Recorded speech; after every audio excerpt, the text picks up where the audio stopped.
Halo, Assalamualaikum. Hai, waalaikumsalam. Selamat siang, Mbak. Gimana Selamat kabarnya hari siang. ini? Alhamdulillah baik ya, Kak. Kemarin kan ini ya baru habis lebaran ya. Iya, baru lebaran kemarin.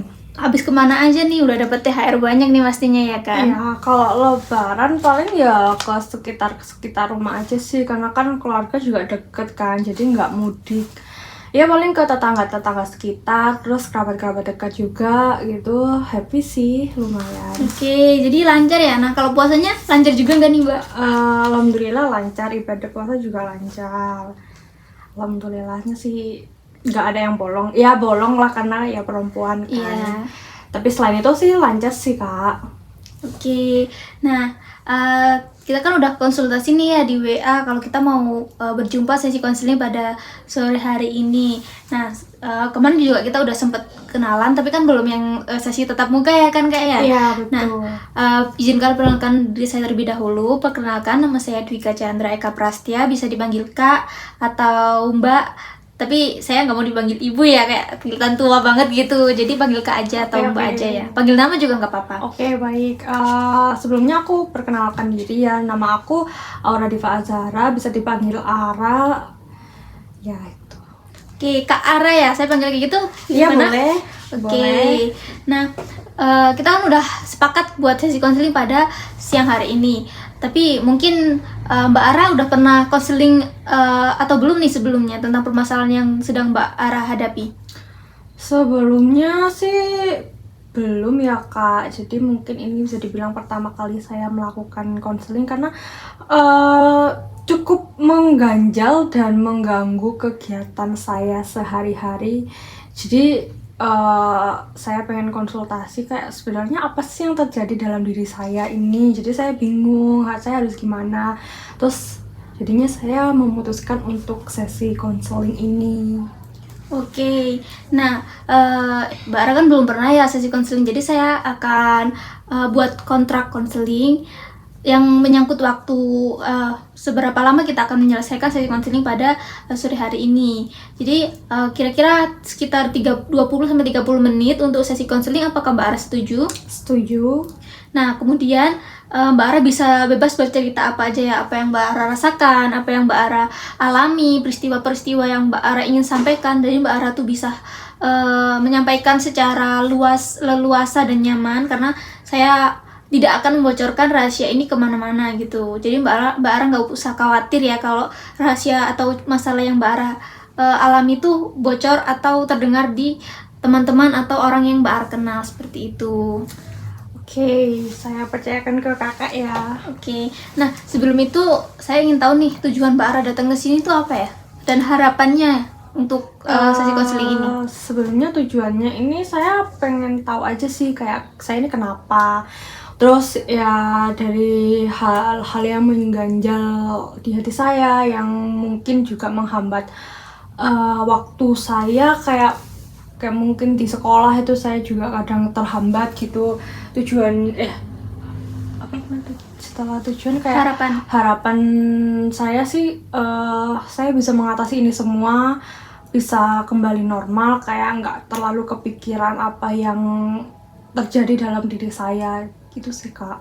Oke, jadi harapannya agar masalah yang dialami cepat selesai seperti itu ya, bisa cari solusinya biar nggak menghambat kehidupan sehari-hari. Iya, begitu. betul. Biar nggak kepikiran. Oke, nah sebelum itu izinkan saya mencatat untuk apa yang Mbak Ara sampaikan di sesi konseling pada sore hari ini ya, untuk kita evaluasi atau menjadi acuan saya di pertemuan-pertemuan selanjutnya. Bisa dipahami Mbak Aura? Bisa. Mbak Aura setuju? Setuju. Oke, nah bisa Mbak Ara ceritakan apa yang membawa Mbak Ara datang ke sini nih? Sebetulnya ya permasalahan anak muda pada umumnya ya tentang perasaan gitu, Kak.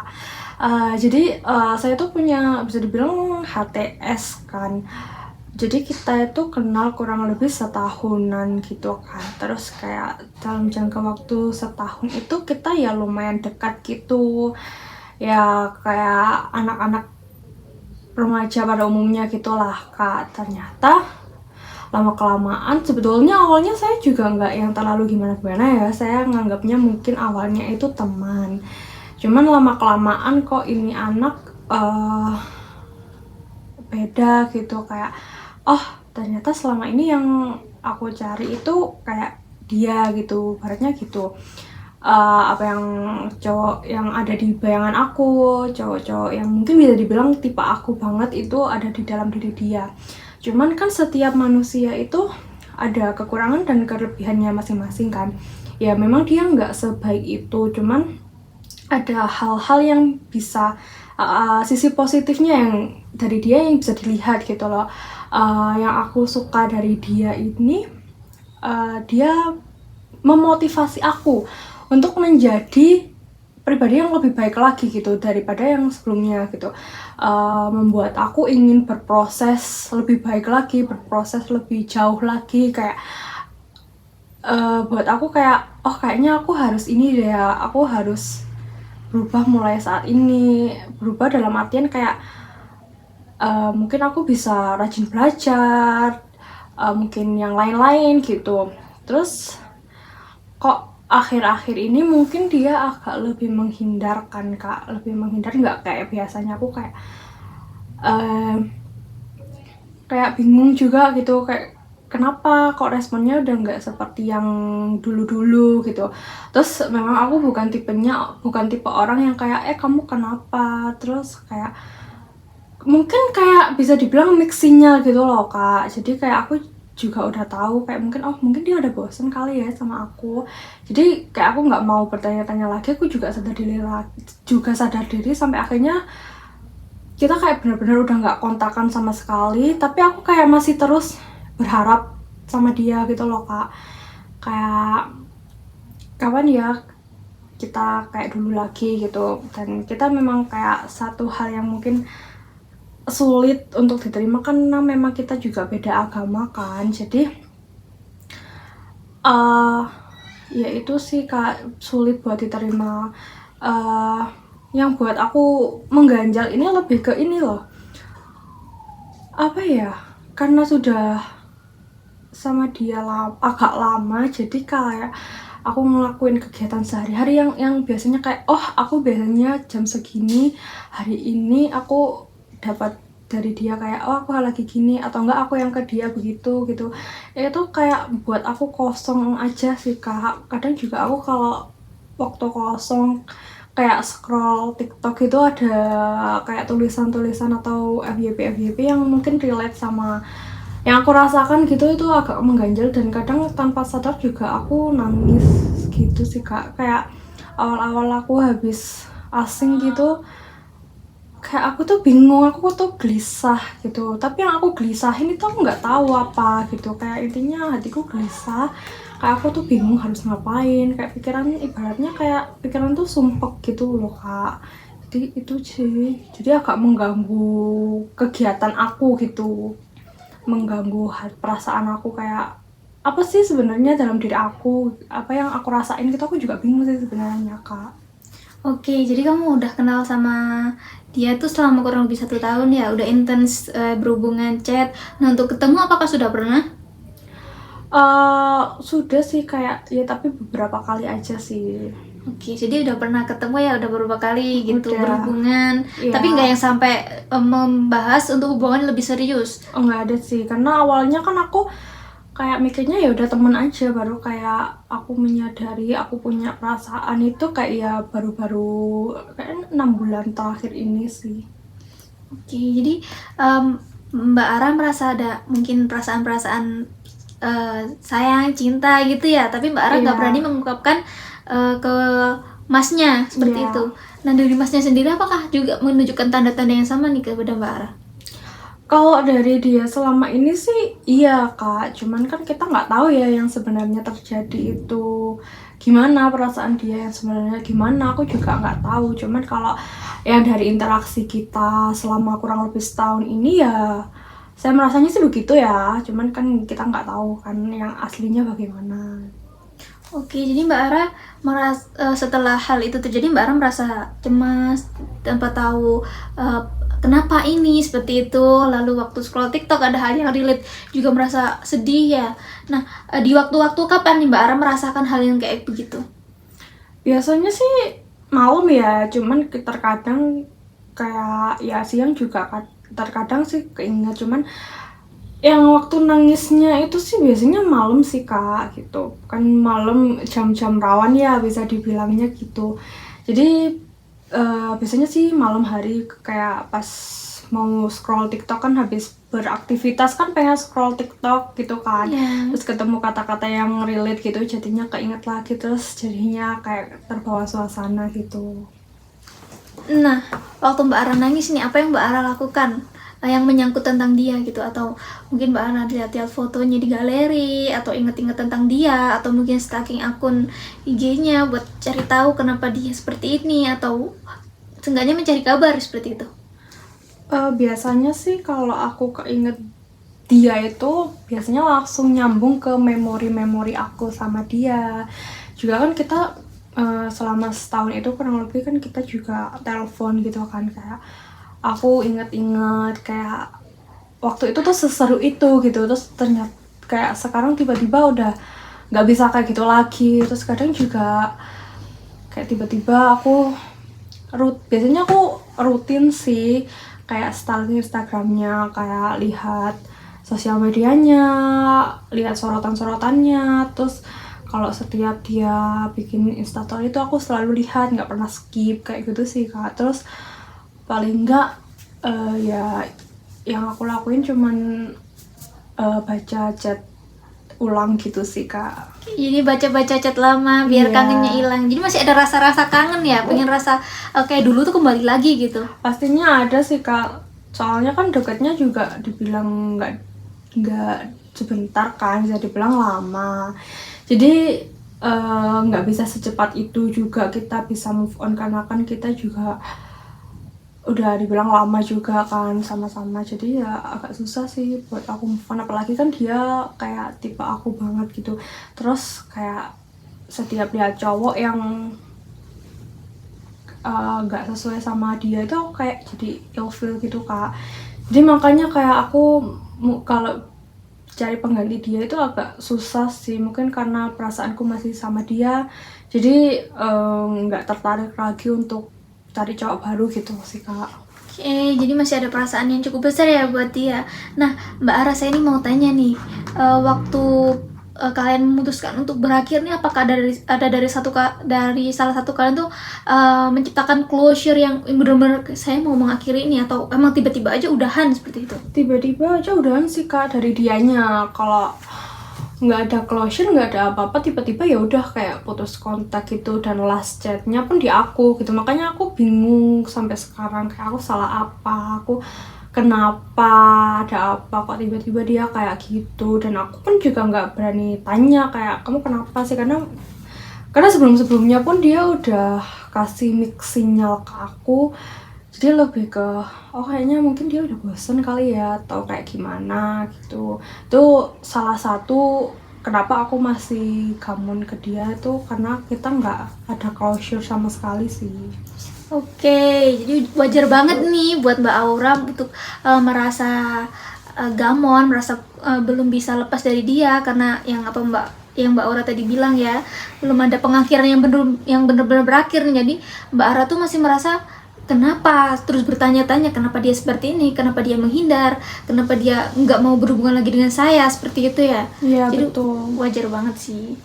Oke, nah tadi Mbak Ara udah cerita nih, Mbak Ara suka nangis kalau kepikiran. Nah, siklusnya setelah saya lihat tadi ya, Mbak Ara nih merasa malam hari udah selesai beraktivitas, waktu mau beristirahat, waktu sendirian scroll TikTok, lalu ada mungkin konten-konten yang relate, kemudian membuat Mbak Aura tuh merasa teringat lagi gitu ya sama sosok dia betul. gitu.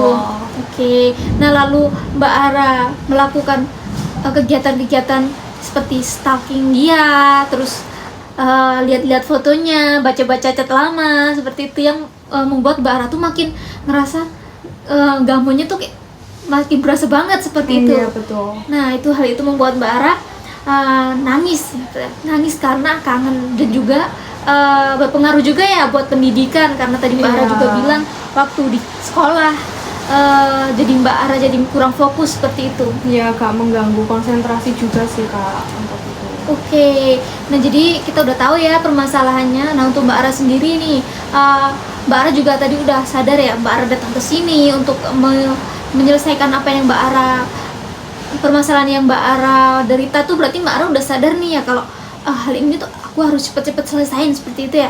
Ini Mbak Ara sudah punya kesadaran buat jadi lebih baik lagi gitu, terlepas dari hal-hal yang membuat Mbak Ara susah berkonsentrasi atau mengganggu kehidupan sehari-hari seperti itu. Nah Mbak Ara, jadi pertama yang kita harus lakukan tuh kita harus mengendalikan pemicu yang menyebabkan Mbak Ara melakukan hal tersebut. Kayak contohnya nih, tadi Mbak Ara bilang kalau saya lagi scroll TikTok sendirian, tiba-tiba keinget, saya langsung saking akun dia, jadi merasa kangen lah, jadi merasa butterfly era lagi lah, padahal orangnya udah nggak ada gitu kan. Iya betul. Nah gimana kalau hal pertama yang Mbak Ara lakukan tuh, Mbak Ara unfollow dulu dia selama kurang lebih 2 minggu lah.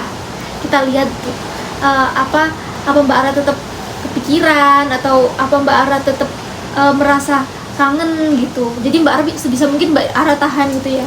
Nah maksud Mbak Ara tuh mengunfollow tuh bukan berarti serta-merta untuk langsung dalam sekali melupakan gitu, enggak. Tapi kita belajar pelan-pelan buat enggak memicu hal tersebut tuh terjadi gitu. Jadi waktu Mbak Ara scroll TikTok terus keinget, Mbak Ara bisa melakukan hal atau aktivitas lain agar Mbak Ara tuh nggak melakukan hal-hal yang kayak tadi, kayak stalking atau baca-baca chat lama. Nah dari Mbak Ara sendiri apa yang bisa Mbak Ara lakukan nih buat kayak nggak ngelakuin hal yang kayak tadi gitu? Kayak kalau suruh langsung unfollow tuh kayaknya agak berat ya buat saya, tapi sebisa mungkin nih, kalau misal saya ada hal yang membuat saya kepikiran tentang dia khususnya, mungkin kedepannya saya akan lebih mengontrol diri saya sendiri sih Kak, kayak nggak langsung ke ini ke Instagram buat stalking dia. Mungkin pelan-pelan akan saya kurangi untuk stalking. Terus kalau saya sudah bisa mengendalikan perasaan saya, kalau memang sudah benar-benar hilang, mungkin saya bisa unfollow mungkin dalam artian bukan untuk saya benci dia, enggak, mungkin lebih ke untuk kewarasan saya sendiri kan. Terus ketika ada konten-konten yang FYP mungkin yang relate sama kehidupan saya, langkah kedepannya mungkin saya akan skip, nggak akan saya baca, nggak akan saya like, biar algoritmanya nggak itu terus kan. Mungkin itu aja sih Kak. Dan nggak mungkin tentang foto-foto dia atau chat-chat kita yang ada di galeri saya, mungkin akan saya hapus secara perlahan biar pelan-pelan saya juga akan mulai ikhlas, biar saya mulai ikhlas, terus juga bisa lebih menerima lagi sih Kak.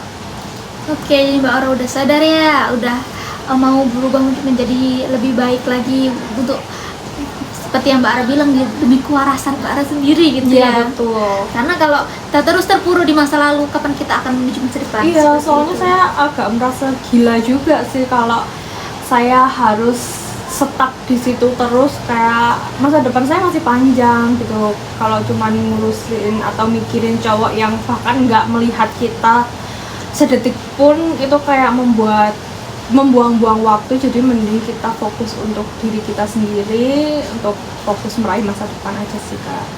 Oke, saya senang nih sama semangatnya Mbak Ara. Bagus banget, sumpah saya kayak wow gitu, Mbak Ara udah ada kemauan untuk survive ya dari rasa-rasa cemas, rasa nggak enak tadi gitu. Nah kita akan mulai self monitoring nih. Saya ingin Mbak Ara tuh setiap kayak tiba-tiba scroll TikTok, kayak tadi kan scroll TikTok lalu aduh rasanya pengen stalking nih, Mbak Ara tuh catat jamnya, jam berapa, lalu lagi ngapain, kayak mungkin lagi scroll TikTok atau lagi diem bengong, tiba-tiba kepikiran stalking, keinget dia gitu, Mbak Ara catat ya. Lalu apa yang Mbak Ara rasakan waktu hal itu tuh muncul seperti itu, kayak contoh, saya beri contoh ya, jam 10 malam selesai mengerjakan PR, saya lagi scroll TikTok, tiba-tiba keinget dan ingin stalking, tapi saya lebih memilih untuk melakukan kegiatan lain gitu. Walaupun saya merasa cemas atau saya merasa sedih, merasa kangen atau kehilangan seperti itu, bisa Mbak Ara pahami? Bisa. Nah, lalu Mbak Ara tuh tentukan nih perilaku pengganti. Kayak contoh seperti yang tadi saya bilang, waktu scroll TikTok tiba-tiba aduh tuh keinget nih mau stalking gitu. Tapi Mbak Ara tuh meyakinkan diri sendiri, nggak perlu deh, nggak perlu stalking seperti itu ya. Terus Mbak Ara melakukan hal lain kayak main game lah sama teman, atau mungkin Mbak Ara bisa telepon teman buat nggak melupakan keinginan Mbak Ara untuk stalking tadi. Seperti itu, bisa dipahami Mbak Ara? Bisa. Nah, dari Mbak Ara sendiri apa yang akan Mbak Ara lakukan nih kalau tiba-tiba keinget atau tiba-tiba pengen stalking dia gitu? Biasanya cara aku menghibur diri itu nonton sih Kak, paling biasanya nonton di YouTube kayak nonton ASMR gitu kan, kayak menurut saya itu agak menyenangkan sih. Atau mungkin bisa juga main game, saya pribadi lebih suka main game yang kayak Cooking Mama gitu-gitu.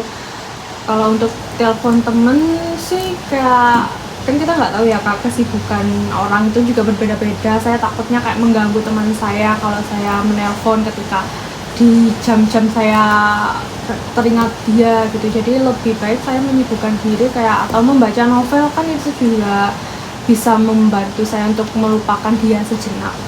Oke, jadi Mbak Ara udah punya nih perilaku pengganti untuk menggantikan perilaku maladaptif atau perilaku bermasalah yang sedang Mbak Ara alami, seperti itu ya.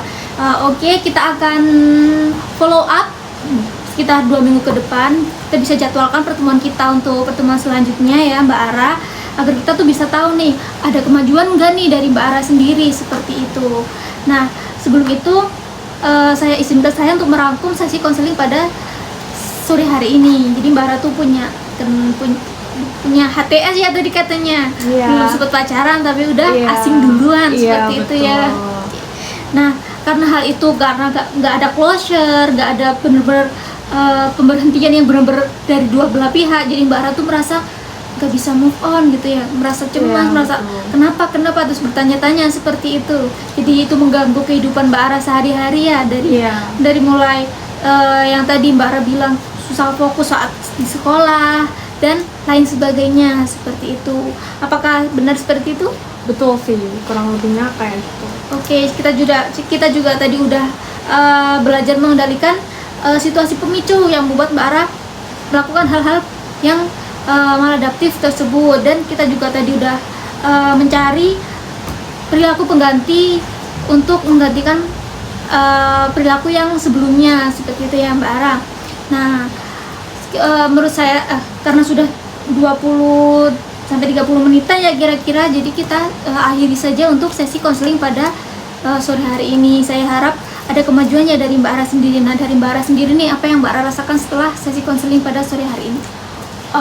Setelah saya cerita-cerita tadi, juga saya mendengarkan mungkin saran-saran dari kakaknya, saya agak lebih lega sih untuk menceritakan apa yang saya rasakan ke kakak, dan juga saya juga bisa mendapatkan pandangan ke depannya kalau saya seperti itu lagi, apa yang bisa saya lakukan, apa yang harus saya lakukan untuk mengendalikan pikiran saya ini. Dan juga saya ingin berterima kasih juga kepada kakaknya sudah mau mendengarkan cerita saya, keluh kesah saya, dan juga mau memberikan saran untuk saya untuk agar bisa kedepannya survive dari hal-hal ini yang membuat saya nggak fokus. Mungkin kedepannya saya akan memperbaiki diri lagi, juga lebih fokus ke diri saya sendiri sih. Oke, baik. Jadi udah ada dari Mbak Ara sendiri udah merasakan kayak udah dapat pandangan baru seperti itu ya. Betul. Oke. Nah, terima kasih Mbak Ara udah mau bercerita dengan antusias, dengan aktif, dengan leluasa seperti itu, dan sudah mau mempercayai saya sebagai konselor Anda pada sore hari ini. Saya ucapkan terima kasih yang sebesar-besarnya. Nah, nanti untuk agenda kita selanjutnya kita bisa diskusikan di WhatsApp ya Mbak Ara. Kita cari untuk jadwal yang sama-sama kita free seperti itu. Bisa dipahami Mbak Ara? Bisa. Oke, terima kasih Mbak Ara. Semoga harinya menyenangkan. Terima kasih juga.